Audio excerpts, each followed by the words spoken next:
balita, lumitaw ang ilang pangalan sa Senado sa umano'y pork barrel scam na kinasasamutan ni Janet Lim Napoles. Kaya naman patuloy na iniimbestigahan ng Blue Ribbon Committee sa Senado ang kontrobersyal na isyong ito. Para sa buong detalye, live via phone batch, makakasama muli natin si Jackie Say. Jackie, magandang umaga. Magandang umaga, Audrey.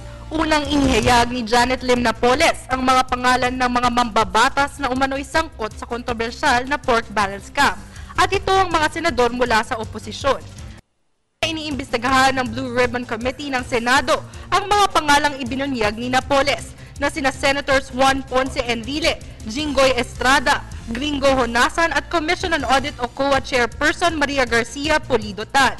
Ilan pa sa mga pangalang nadawit sa listahan ng COA report ay sina former Senator Edgardo Angara, Senators Lito Lapid at Ralph Recto.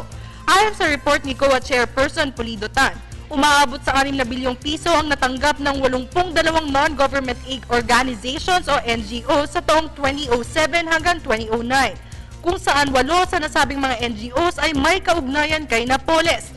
Dagdag pa dito, sa 8 NGOs na konektado kay Napoles, kinumpirma ni na Senators Revilla na may kabuoang 483 million pesos, Honasa na may kabuoang 14 million pesos, at Enrile na may kabuoang 332 million pesos ang mga dokumentasyong pinirmahan ng mga ito kaugnay ang pinaglalaan ng pork barrels funds. Hindi naman nakumpirma ang lagda ni Estrada na may kabuoang 262 million pesos. Dinipensahan naman ni Senator Recto ang sarili sa pagdinig sa umano'y 28 milyong nito sa NGO, kung saan ilan pa sa mga nabanggit ay sina Senator Lapid na may kabuoang 22 milyong piso at 14 na milyong piso naman kay Senator Edgardo Angara.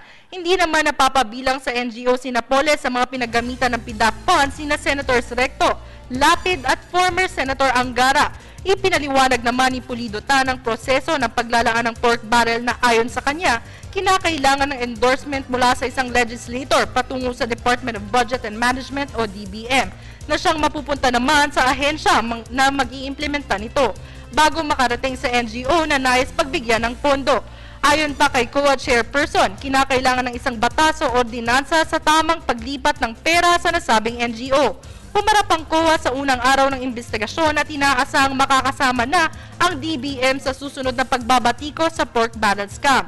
Ayon kay Senate Blue Ribbon Committee Chairman Senator Teofisto Gingona III, matapos makumpleto ang mga testimonya mula sa COA at DBM, iimbitahan ring humarap sa kanila ang iba pang mga testigo, gaya ni Napoles. Para sa Telebisyon ng Bayan, Jackie Say.